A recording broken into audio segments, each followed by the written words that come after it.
for me, the book's got to seem very real. You know, it's got to. So my book is gritty realism, I suppose you describe it. For me to really have conviction in writing it, it needs to feel real to me. So that's why I would write realism. What I find really helpful if I'm stuck is to go over to the East Coast and walk up that beach, and by the time I've come back, I've got a chapter in my head.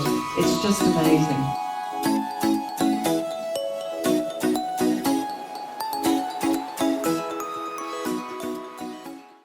Well, welcome to this month's edition of Books and Beverages. It's so nice to see so many familiar faces here. If you don't know me, my name is Sue, and lots of you know me.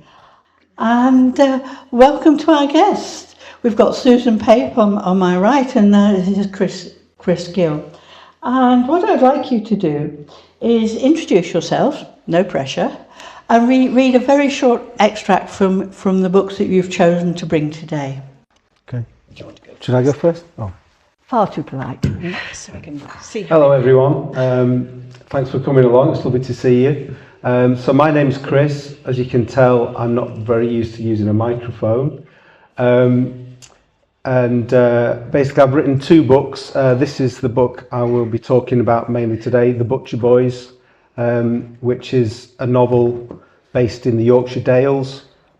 It's about 2 young lads growing up in the 70s and 80s in rival butcher shops in the Yorkshire Dales, in a Yorkshire Dales village.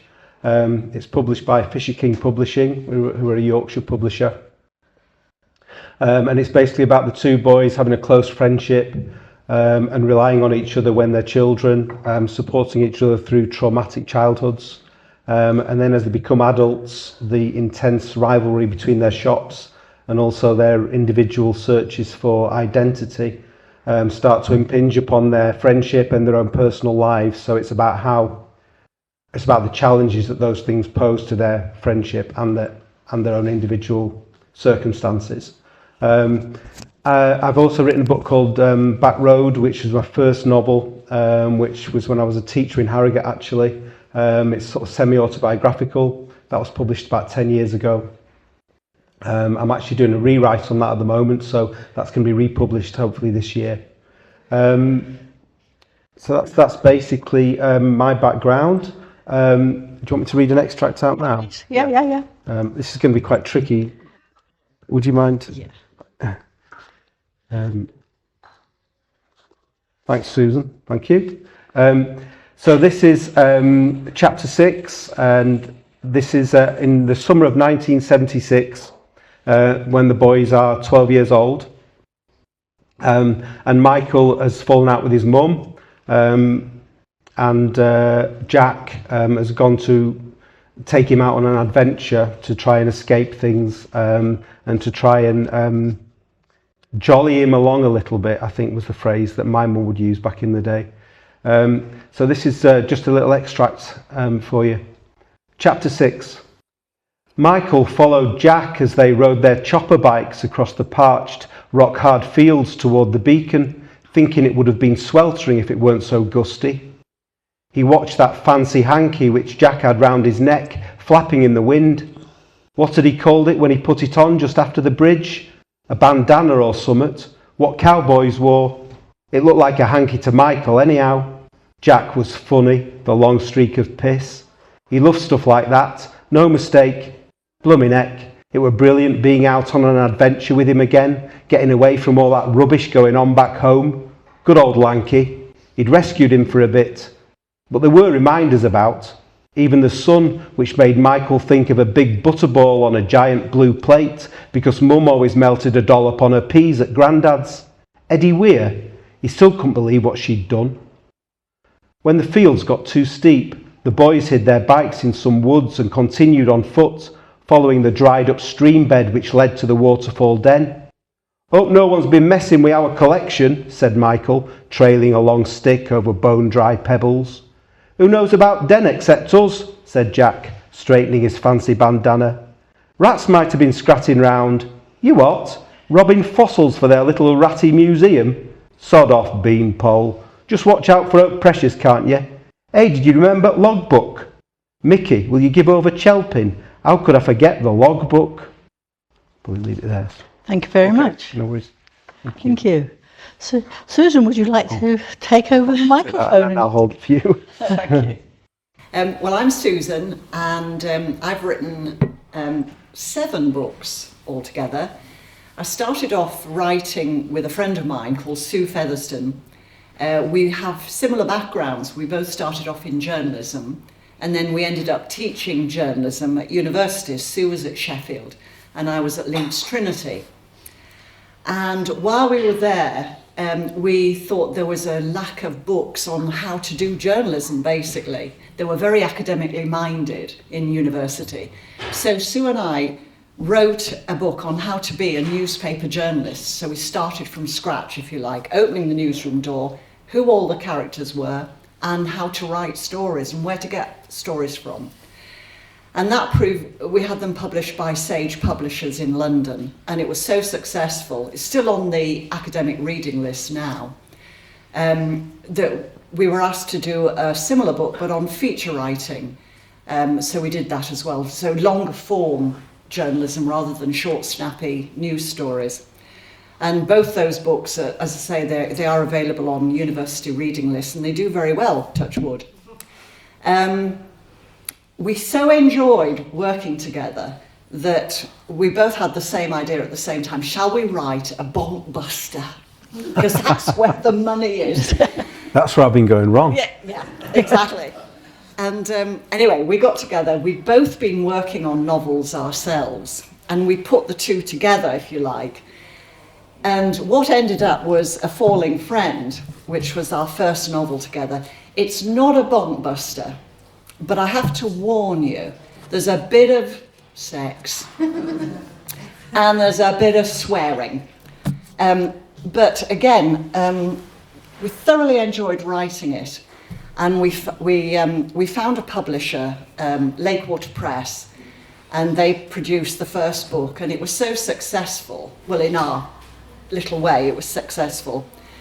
The editor asked us to write a follow-up, which we did, and it was called A Forsaken Friend. 3 books are there. And again, that did very well, so we were asked to write a concluding book, and that's A Forgiven Friend. So we're very proud, we've got the trilogy now. Each book can be read independently, but they're quite good if you start at the beginning and work your way through to the end. And you don't mind the sex and the swearing. There's not too much. But basically, the stories involve 2 friends, and the chapters take it in turns. So Sue will write one of her chapters in the character of the friend that she's depicting. Then I will write the next chapter in the character, in the style of my character, if you like. And that's how we worked. So we would work out a basic plot for the book, and then we'd go and write our own chapters. I would send Sue my chapter, and she would pick up on some of the aspects and then write her chapter. And it dovetailed. And because we'd been used to working together, it dovetailed really well.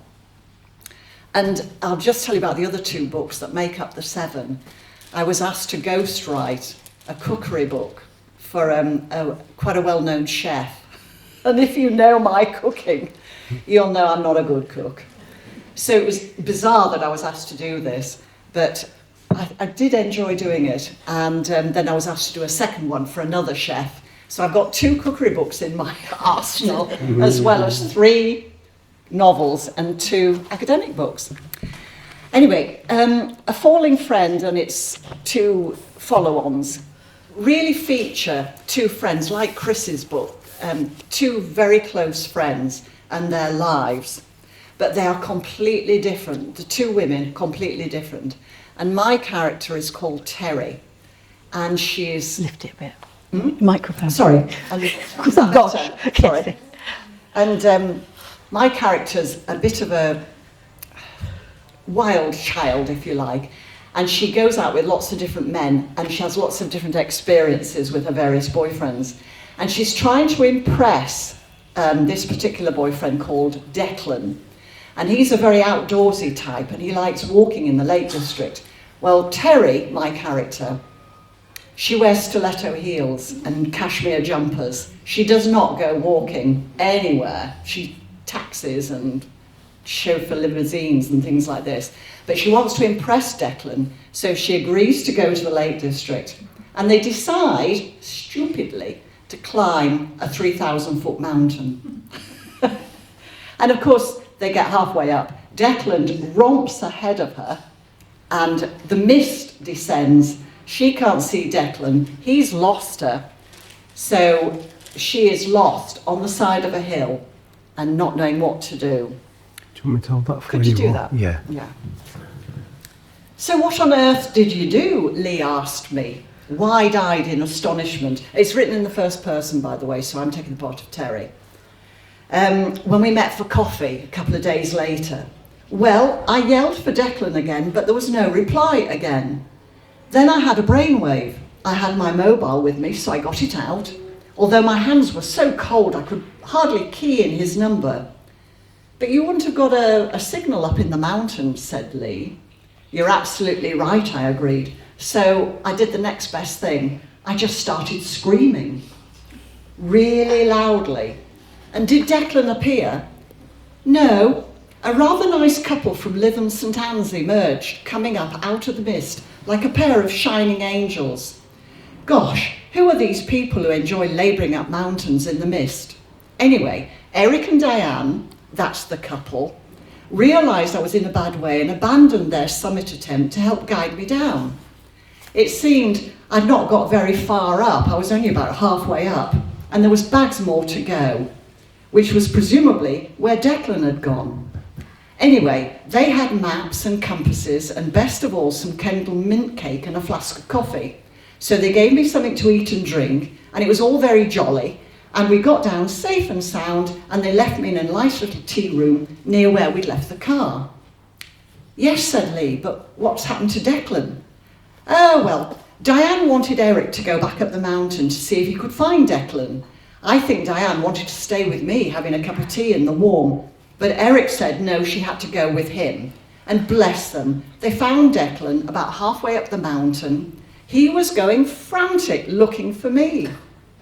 They told him where I was, and all three of them came down together. I thought we'd all have some nice toasted tea cakes, but Declan was in a really foul mood, and he demanded we head off home straight away. Is he still cross with you? Asked Lee. Cross with me? Why on earth should he be cross with me? I'm the one who was abandoned and left to die a miserable death on a sodden hillside in the middle of bloody nowhere. If Diane and Eric, love them, hadn't come along, I'd still be up there, probably dead. I told Lee Declan hardly spoke on the way home. He dropped me at my flat and said he wouldn't come in. I didn't hear from him the following day, and nor did I bother texting him or ringing him. I thought I'd make him suffer.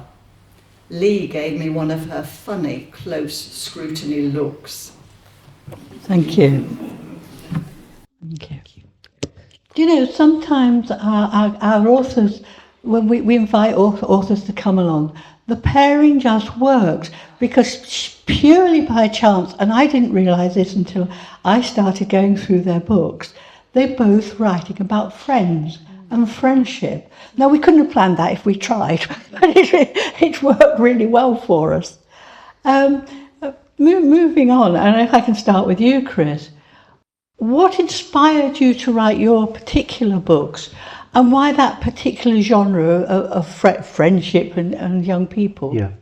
Well, the Butcher Boys, I was living in the Dales at the time. This is about 20 years ago.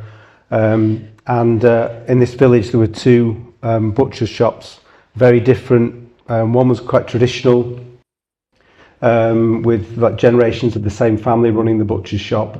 And the other one was quite modern and a bit more innovative.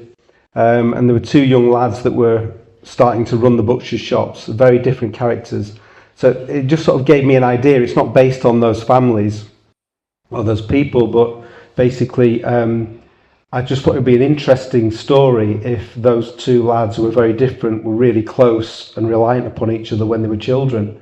And then the rivalry of the butcher shop dialects would kick in, but also they want very different things from their lives.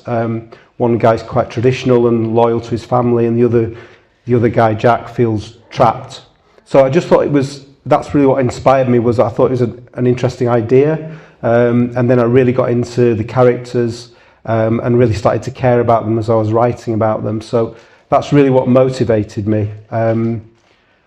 And also in terms of the genre, for me, the book's got to seem very real. You know, it's got to. So my book is gritty realism, I suppose you describe it as. For me to really have conviction in writing it, it needs to feel real to me. So that's why I would write realism rather than fantasy. And it's quite interesting because you use an awful lot of Yorkshire dialect as I was going through and reading. Yeah. So is that your natural habitat, or is this something you've learned? Are you originally from the Yorkshire Yeah, I'm originally from Yorkshire. Yeah, I'm from a Dales family. So that helps. Yeah, my mum's family is from Grassington. So I remember going up there as a child, but I grew up near Ilkley. So I was drawing on my own childhood to an extent, even though it's not autobiographical, but a lot of the places that I'm writing about are from my childhood. And so the language was sort of natural to me. I mean, my dad, he's not with us any longer, unfortunately, but he still spoke in that dialect, you know, throughout all his life. So it's sort of quite natural for me to speak in that way. So, and again, the realism comes through in the dialect, I think, obviously in the way that the characters speak to each other, but also one thing that I think makes the story original is that it's written in the third person, so it's like an omniscient narrator, but at the same time, the way the narrator sort of echoes the way that the characters speak, so there's a bit of dialect actually in the narration as well, which again is sort of supposed to get us in the minds of the characters and get us close to their experiences. So the dialects are very important for the realism, but also to get us close to the characters. Thank you. And Susan, you've explained a bit of how you've come to write with your friend, but bearing in mind you're writing all these very high academic tones, and I have had a quick look on Amazon before I came, what inspired the pair of you to write this very funny story together about two 30-something friends? Because dare I say, you may be a year or two older than 30. Only a year or two. Oh, yeah. Well, I think it was, I think Sue and I both had always written fiction, right from being small children. I mean, as small girls, we were both writing. And then, of course, we independently chose to go into journalism, where you really are dealing in fact. And so I think my imagination sort of lay dormant for a few years. And it was only really after we'd had success with the academic books that we thought, oh, well, you know, we could give it a try just to spread our wings a little bit. And because we both had the same thought that it would be lovely just to write a novel that wasn't just dealing in facts. But the thing is, it does draw on a lot of the Friends series draws a lot on our own experiences, because it is set in the world of academia. It's a campus novel almost. But also we introduce elements of the local, I mean, Declan, who's halfway up the mountain, he works for the local newspaper, and in my mind that's the Yorkshire-Post. And Terry eventually marries somebody from television, because I did do a stint working at Yorkshire Television. So we've got a bit of newspaper, a bit of television, and a bit of academic work as well. So it was like merging, you know, everything from our background, but giving it free rein. And in a way, because of the characters that we invented, we were able to do all sorts of things that we probably couldn't do in real life. That's what I was going to ask, because I'm thinking, wow, you must have had an interesting career in your 30s if it was straight memoir, fancied up.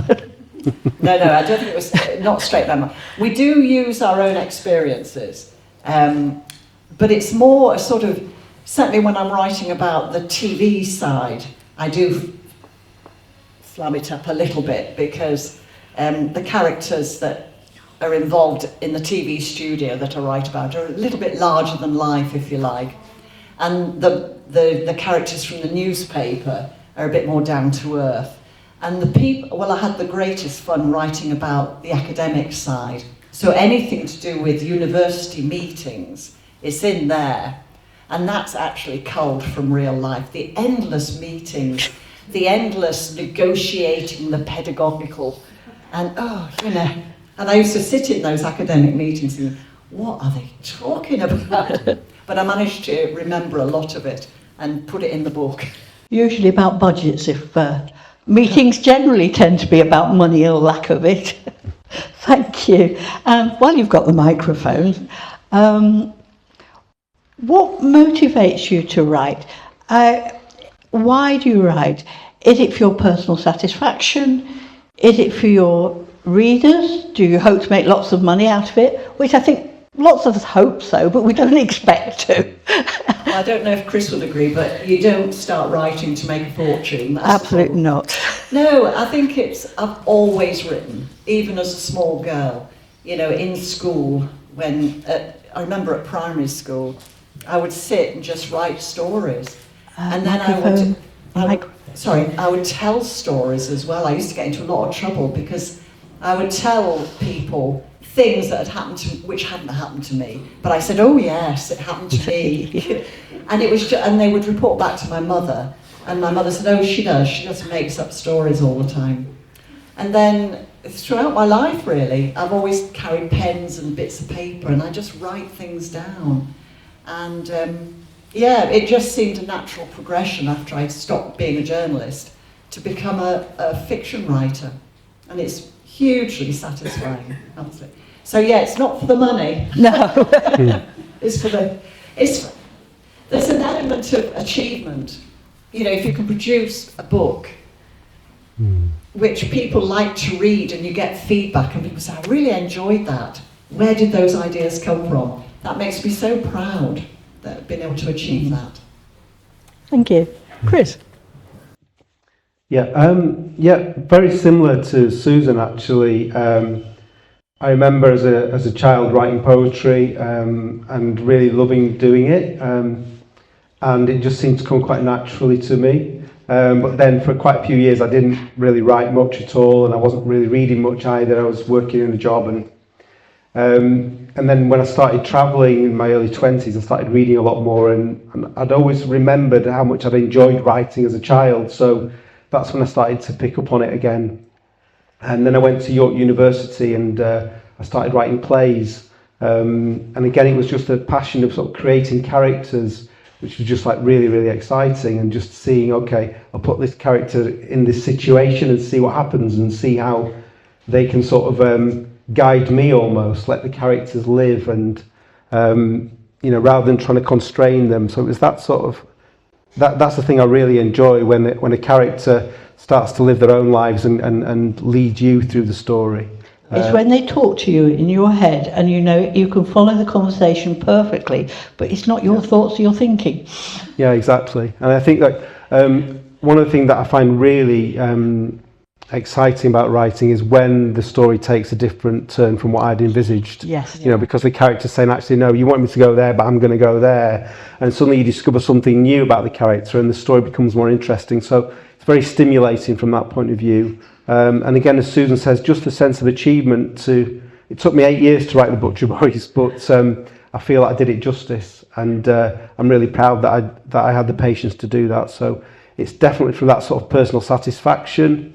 It's good for my esteem that I'm doing something that I'm passionate about. It's definitely not for the money, but as Susan says, if it became a bestseller, then I'm not going to complain. Thank you. I think all of us who write, and I know in the audience we have some writers as well, and I think we're all pretty much the same. If we make money, we're really excited, but it generally tends not to be sort of our day job, shall we say. Yeah.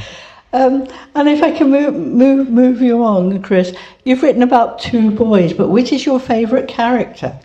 Oh well, I can't choose between them. I mean, I've written a couple of novels, but my 2 favourite characters are obviously Jack and Michael, the protagonists in The Butcher Boys.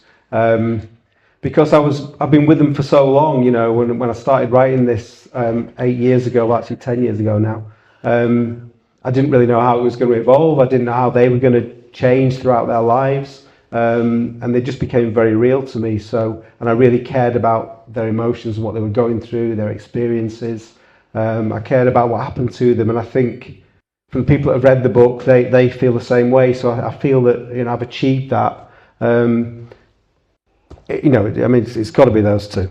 And what about you, Susan? Are you split the same way? You've got to go for both of them, or can you be rash and say, no, I've got a favourite character? My favourite character is Terry, the character I write in A Falling Friend. She is the complete opposite to me. She's daring. She says exactly what she thinks. There's no filter, and some people say she's very rude. She's very rude, and she gets into the most amazing scrapes. And I just think it's so freeing to be able to write about a character who does the sort of things I wouldn't dare do. You've got license to put this character into adventures that I wouldn't even entertain, to be honest. And the way she speaks to people. You know, sometimes when somebody offends you or is rude to you or whatever, and about 6 days later you think of the really good riposte.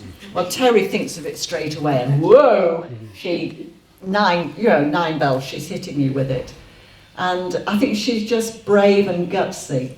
But the best thing she has going for her is Lee, her best friend, who keeps her down to earth. You know, not down to earth, because Terry is not down to earth. She saves her, she rescues her. And as the books go on, you realise why Terry is the way she is. There is a reason why she behaves so badly. And Lee sees this and literally saves her life, you know, stops her from self-destruction. And I think the interplay between the two women, completely different women, but the best of friends, and the way, well, they save each other, really. And that was great fun to explore. And is that part of the benefits, if you like, of having two of you writing the book, so you can absolutely immerse yourself in the character of Terry, knowing that Sue will come back to you with I've forgotten her name. Lee. I was going to call her Lynn for some reason. Can you change it, please? Yes. So straight away. Yes. No, I think that was great. It was because although Sue and I got together regularly to talk about plot lines, we never really knew what was going to come up in each of our chapters. So I would write a chapter, send it to Sue, and she'd come back with her chapter, and what? Lee does what? And so it worked like that. And I think because I trusted Sue so much that it just seemed to work. She used to reflect really well what I'd written, and then I like to think I reflected what then she added to the story. And so the story went along like that. But no, I couldn't have written Lee. And Sue has told me she couldn't have written Terry. Isn't that weird? That's very strange. Thank you. On that note, what is the most fun you've ever had writing your books? Is it creating a character, is writing a particular scene, or is it just doing the plot? And if I can give you an example, because I see your brains are whirling away like that. As many of you know, I've written a book about 5 elderly ladies from Harrogate who get up to all sorts of wonderful mischief. This is what I'm going to do when I get old. I'm now on book 2. And the good thing about getting older, if ever I get stuck for an idea, I just go out with friends and listen in cafes for ideas. But one of the best ones, which really makes me smile, and it was before COVID, I've had this bit written away, squirreled away for a while, and we were in Barnsley staying with friends, and this particular friend was a great, passionate supporter of Barnsley U3A. And as the night wore on and the bottles got very empty, she was telling me, or telling us, because there was a group of us, about some of the things that had happened on various outings. I will say no more. But from that came the Barnsley Swingers Club. which there may well be swingers clubs in Barnsley, I have no idea, but I've managed to incorporate that in the plot of the new book, and every time I sort of go back to that bit, I smile, because I can think of that evening. Well, it might be a hotbed of vice in Barnsley. I wait for you to come and tell me next month, but it makes me smile because I remember that evening, and it was such fun. So you'll never go to Barnsley again with a straight face. So, Susan, do you want to say about yours? About where the ideas come from? No, what's the most fun you've had writing? Fun, yeah. I was just overcome with this swingers club idea. The most fun, I think there are certain chapters that we really enjoyed writing, and I think the one for me, well, there were two chapters really, and they were extreme opposites. One was Terry is finally caught out at the university. There's been several misdemeanours, and she's called into the dean's office for a reprimand, and he wants to sack her, but he's offering her the chance to resign. And you can imagine how uppity she is. She does not see that she should have to resign at all, because this isn't what happens in her life. And I really enjoyed writing it, because every sort of meeting I had with anybody in the academic world came out in that chapter. I used all the phraseology, and I don't know, it was like revenge writing it, really. And I was so pleased with the chapter. As soon as I'd written it, I whisked it off to Sue. I said, "What do you think?" And she came straight back and she said, "It just nails it. It just nails what goes on in these disciplinary hearings," which is what it was. But Terry had no idea it was a disciplinary hearing at the time. But the other chapter that really got me, and it wasn't so much enjoyment, but I really appreciated it, was one Sue had written when Lee's father, who is in a hospice, is dying. And she wrote it from the heart. And she sent me the chapter. And I read it. And I just started crying. I read the whole, and I still read it now and I cry when I read it. She really hit it, absolutely. And I think when you read a book that can do that for you, make you laugh out loud or cry, you've obviously got the recipe right. And those are the two chapters that really stand out in my mind, because they were both of them so emotional, really. Thank you. Chris? Yeah, just actually just going back on, we're talking about the characters just for one quick moment. I realised after I'd written The Butcher Boys that maybe Jack was one side of my character and Michael was the other a little bit, but I wasn't aware of it whilst I was writing it. So I think, I don't know, I just thought it was an interesting point that subconsciously Michael wants to stay and be loyal and do the right thing by his family, and Jack feels trapped and wants to escape, and he's much more rebellious. And I've maybe always had that dichotomy within me. I didn't realise it when I was writing it, but so I couldn't really choose one or the other. That's probably what I realised. In terms of most fun, I think again it's not a particular chapter, but when the writing goes in a different direction that you hadn't envisaged, and your characters are leading you rather than you leading them. I also really enjoyed writing dialogue. I started writing plays before I wrote novels, so I put a few plays on at university, and I really enjoyed the development of the dialogue. And so I think I developed that sort of skill before I started writing the novels. So I feel like it's almost like a liberating thing to write dialogue rather than trying to write everything perfectly in terms of the narration. The dialogue sometimes for me initially was flowing quite easily, you know, when I was just letting the characters speak. So I think that's the sort of aspect of the writing that I would say I would enjoy the most. It's quite difficult to pin down a particular chapter. I think it was just the development of those characters and their journeys which I really enjoyed. So you haven't been to Barnsley then? I've not been to Barnsley, no. And I've never been to a swingers club, just to understand that. No, but I mean, it was just too good an idea to pass up on. Absolutely. So, anyway, from the highs, if we can move to the lows, most writers get some form of writer's block. They don't know where the story is going, or they get a bit stuck. What do you do, Chris, when that hits you? I think the main thing is to take a break, maybe do something completely different for a couple of weeks, read some very different novels from the one you're writing. I think also sometimes for me, I mean, as I say, it took me a long time to write The Butcher Boys.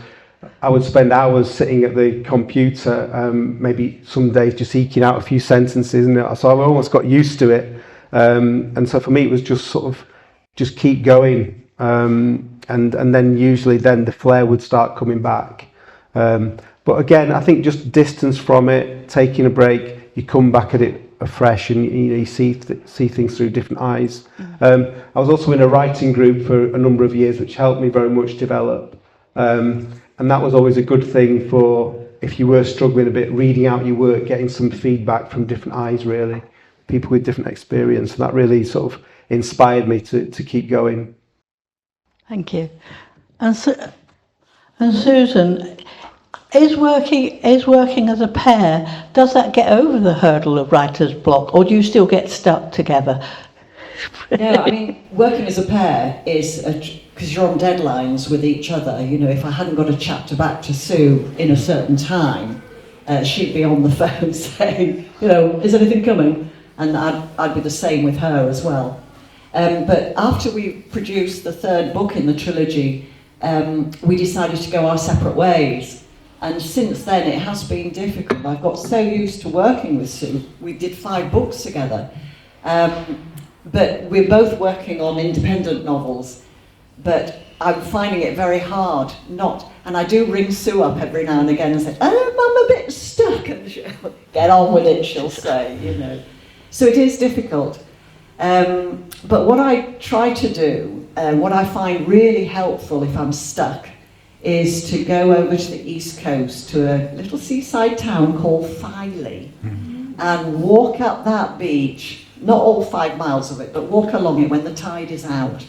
And by the time I've come back, I've got a chapter in my head. It's just amazing. I have to free my mind of everything. And Filey is a wonderful town. It's lovely. And the beach is fabulous. And yeah, I can get back and I can't wait to start writing again because it's bubbling. And I think Filey has got a book festival as well. You should get yourself along there. Thank you.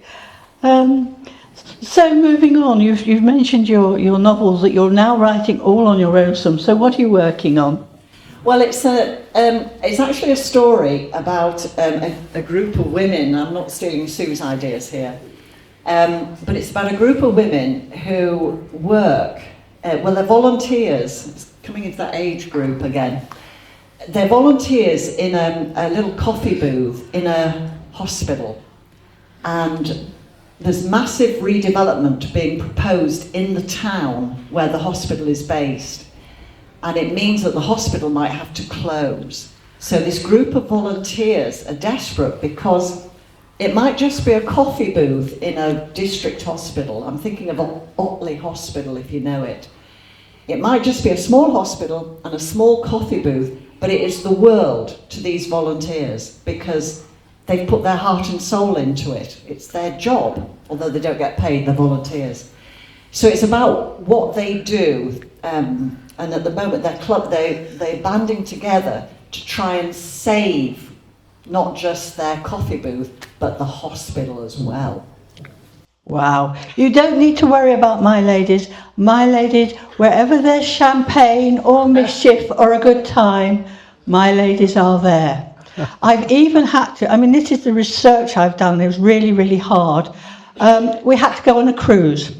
And I sat there with the cocktail menu, because I like cocktails, but I haven't got a clue, most of them. If they're pink and frothy, they're brilliant. And copied the entire cocktail menu down with the ingredients so I could use them. Your ladies sound far more respectable than mine. Chris, what are you working on? Well, it's set in Barnsley, and there are a few swingers now. So I'm as I say, it takes me a long time to write a book. The Butcher Boys took me 8 years. So I find it a little bit intimidating to start something from scratch at the moment. So what I'm doing is I'm going back to my first novel, which I wrote about 10 years ago. It's called Back Road, and I'm rewriting that because I feel that through writing Butcher Boys I developed a lot. I've learnt a lot about writing in that time, and I can see a lot of areas in which I can improve the first novel. So I'm spending a bit of time rewriting that this year, and Fisher King are going to republish that either this year or next year. But I'm viewing that as a stepping stone, hopefully to start writing a third novel. And I want to write something along the lines of, you know, the lives that we portray to the world and the reality of our lives, you know, separate from that. It's almost like, you know, we all play different roles at different times, and we portray ourselves in order to sort of get along in society, but contrasting that with the actual reality of our lives. As you can probably tell, it's in the very early stages at the moment, but I just couldn't really face starting something new yet. But also I think rewriting my first one is going to help me develop more. And then hopefully then I'll spend a bit of time thinking about this third idea. We shall have you back in a year or 8 years' time and ask you to talk about it. It'll be a pleasure. Thank you. So while you've got the microphone, I think it's fair to say that all authors are great readers, whatever the genre. So Chris, starting with you, what is a book that you wish you had written? I think that there are two. I think two of my favourite writers. Probably my favourite writer is Dostoevsky, and his book, The Brothers Karamazov. I think what I love about that book is that he takes the characters to their extreme of their potential. He doesn't pull any punches. He writes about very deep themes about existentialism, but at the same time he writes great page-turning novels. So it's so compelling to read, but yet it's very deep as well.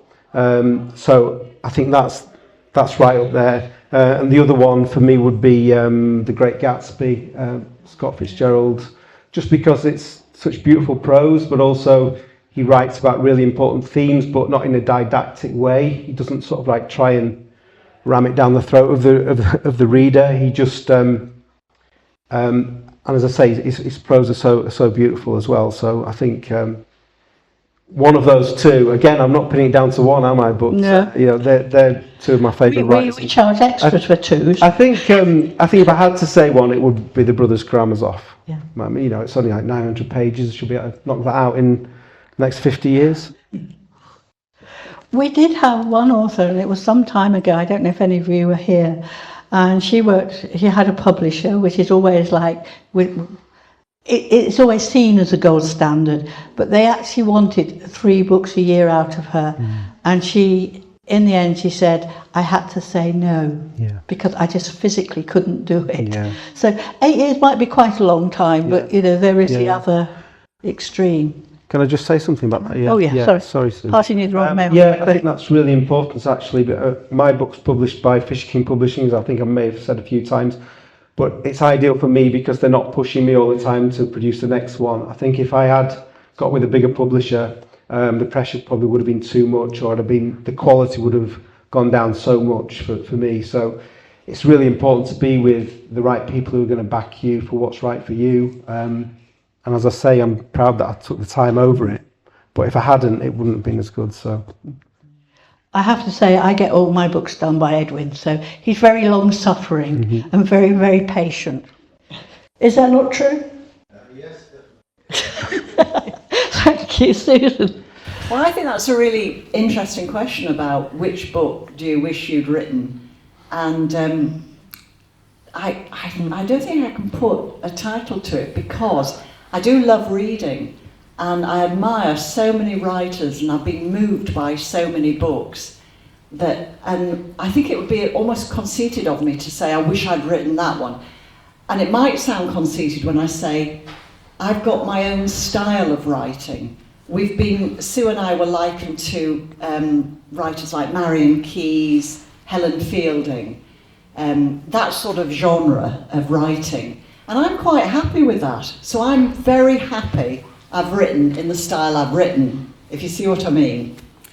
But if I had to choose writers that I really love, I would include people like Anne Tyler, Kate Grenville, who's a wonderful Australian writer, Kazuo Ishiguro, and Robert Harris.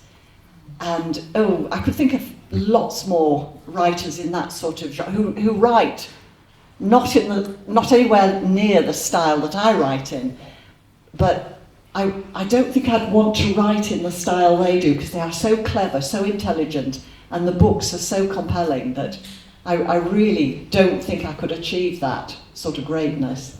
So I'll stick to me, if that's all right. But you make an interesting point, because at the heart of any writing is the author's voice. I'm a great fan of Agatha Christie. I think her novels are just so convoluted, but they make me smile, and Poirot always solves the mystery. That's great. I will never be an Agatha Christie. And I like people, these are old writers like Paul Scott, who wrote the Raj Quartet, George Orwell, who was, even of his time, he was actually a very successful writer. I would never write. But as you say, you have your own voice, and I think for any writer, that's probably the most important thing to have, and being true to that voice. And I speak as somebody who does occasionally write serious books, as well as books about Barnsley swingers and other such topics. Anyway, I think we've just about come to a close. Does anybody have any questions of our writers? Yeah, Anne. It's interesting, you've chosen to write about men, and you've chosen to write about women. Have you ever considered writing a story where the character that you write about is opposite to your own gender? And then I did wonder, Chris, how much of your experience in schools had featured in your understanding of how these young boys work? Well, yeah, that's an interesting question. I think, well, first of all, to say in the Butcher Boys there are a lot of very strong women characters, and they all go on their own journeys as well and develop. So it's not just about the boys, although the story, even though third person is from their point of view and they've got very strong voices, the women in the story are very influential on their lives and strong characters in their own right. So it's not just that I've written about boys, but as you say, they are the central characters. And I suppose really the reason they are is because I'm probably just a little more comfortable in that I feel that I've got a bit more authority on writing about males and females. But as I say, I really, I have explored some of the women in the book, the mothers of the two boys and their partners as well, and they're very strong characters, as I say, who do develop. In terms of when I was a teacher, I was in further education, not in schools. I wouldn't say that my experience as a teacher influenced the Butcher Boys. It definitely did Back Road. As I say, that was sort of semi-autobiographical. But this one was more about, as I say, when I lived in the Dales and the place where I lived inspired the story, but also drawing on my own childhood, not necessarily the characters, but the landscape. And the things we used to do, going out and playing, building dens, climbing trees, swimming in the river, that sort of stuff was very sort of strong in the story and made it feel very real to me. So that was what I drew on more, and particularly the Yorkshire landscape as well, which is very important for the story, rather than what I've experienced through work anyway. Yeah, that's a really interesting question, actually. I don't think I could write a book from the male perspective. But there are men in the trilogy, but they are drawn from real life. So they are characters I've known in the various industries that I've worked in, but they've been moulded to fit the book rather than it's not a straight, as Sue always said, any resemblance to any living character is purely coincidental. Important to point that out. Yes. But no, I had great fun with some of the male characters. Certainly the sort of misogynist, big-headed, arrogant sort of male characters that I've come across in my life. They're in there. And that was great fun. But I wouldn't want to write it from their point of view, because I don't think I could really. I do admire people who can write from the point of view of the different sexes, but I think it would be hard for me to do that. Thank you. Gentleman here. Slightly different question. I mean, do you think people who had no idea where Yorkshire was could have made much of the books that you've written? Yours is strong. Definitely, lads, definitely. Yeah, I do. I mean, there is quite a lot of dialect in my story. As I say, it is realism. And I think most people have found it very accessible. A couple of people have said to me it took them a couple of chapters just to get into the dialect. But it's definitely very accessible. I remember that one writer that I also love is Annie Proulx. And the Shipping News, which I love that novel, and what that taught me was that you can get into another sort of language, but it'd still be very accessible, and the richness of the language becomes something really appealing about the story rather than off-putting. And I think that the themes in the book are universal, and so they're relevant to everybody in society. So I think that makes it accessible as well. But I did have to be quite brave with the dialect because I wanted to make sure that it was real. And, if there are some words in there that occasionally people will not understand, they'll pick up on it with the context. And I'm glad that I stuck with that. And I don't think I think it's added to the novel rather than detracted from it. And of course, you're following in the footsteps of the great James Herriot, who really introduced to the wider world the whole, especially the rural North Yorkshire.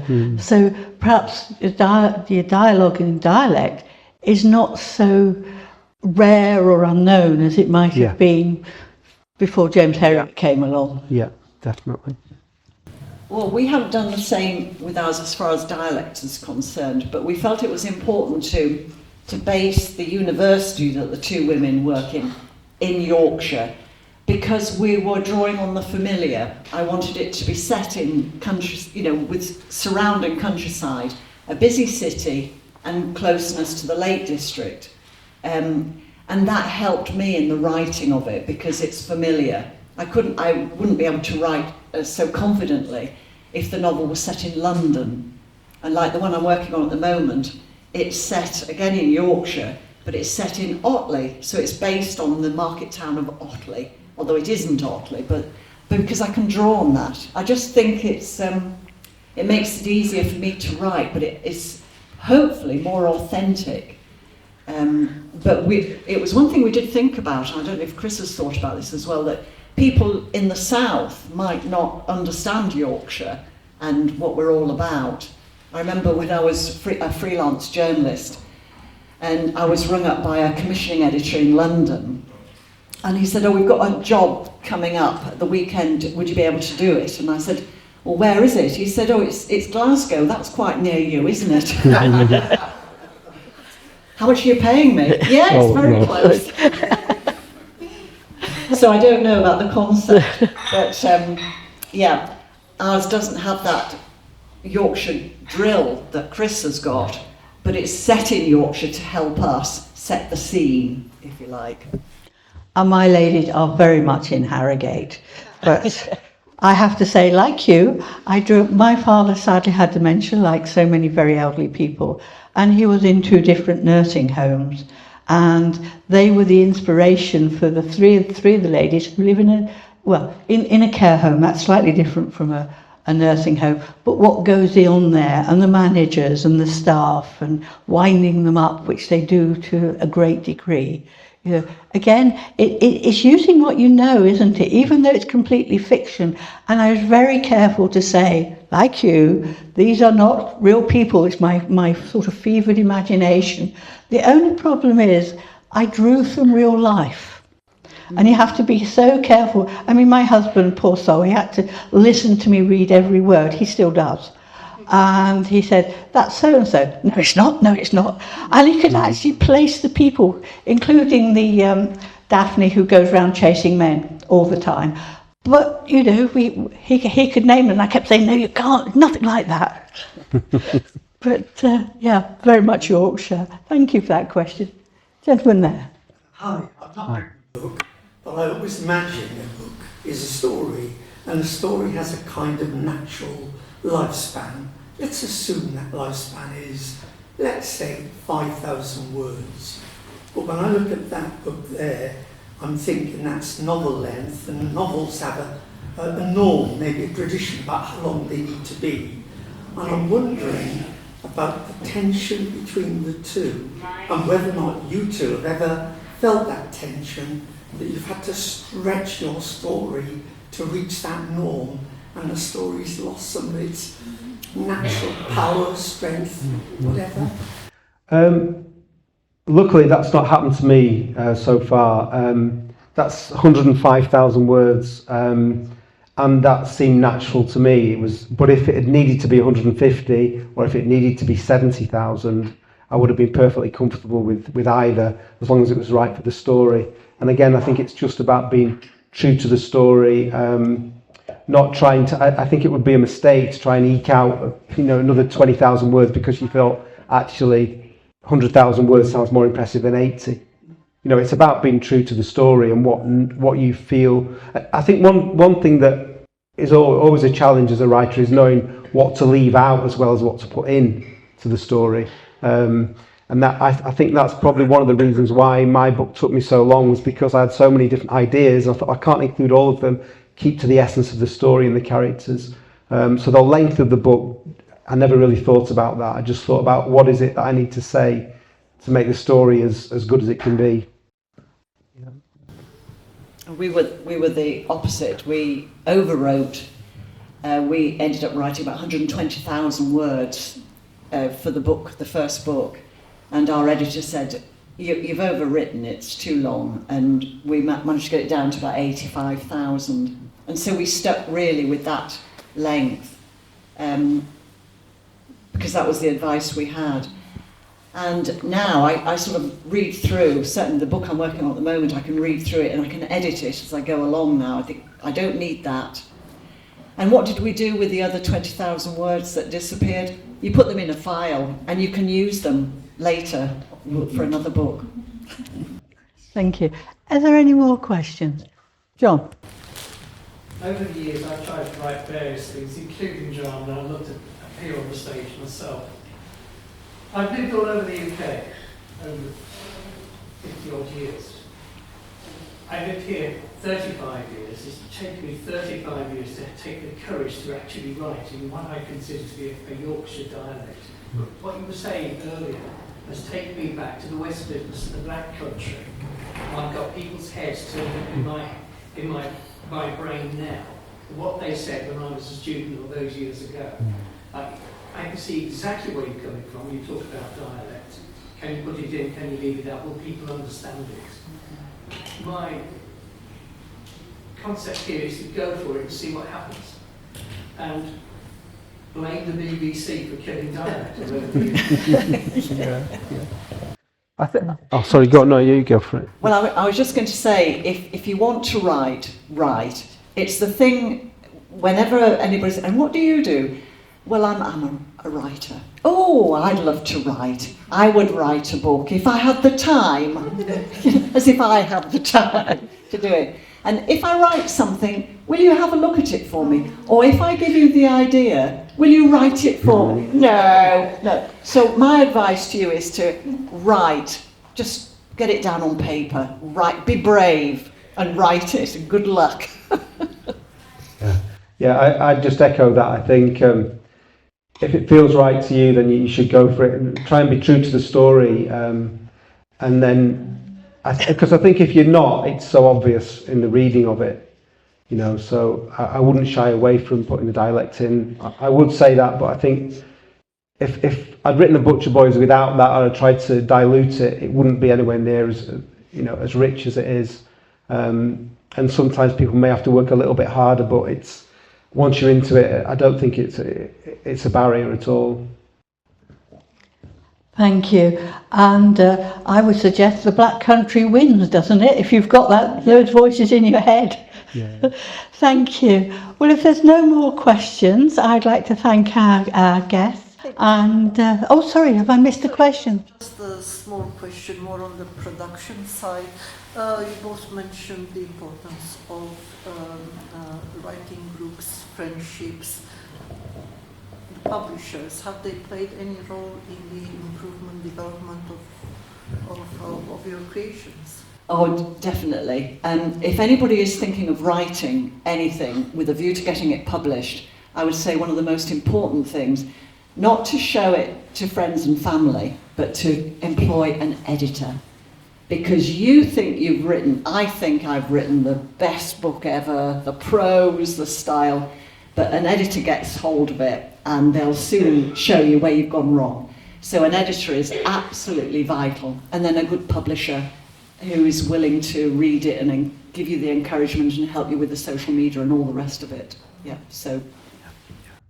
I just agree with that, really. You know, the thing for me with the publisher is that they've let me lead on what I wanted to do in terms of promotion, and they've helped me with that and advised me as well. But the freedom they've given me is something that I really appreciate.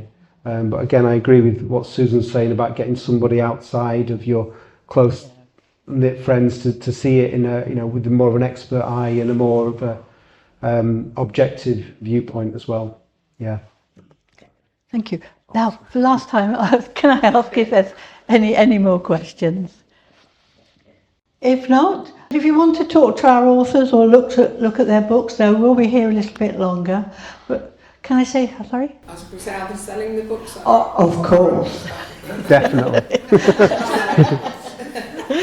So, can I say thank you very much for coming. Thank you. Thank you. Thank you.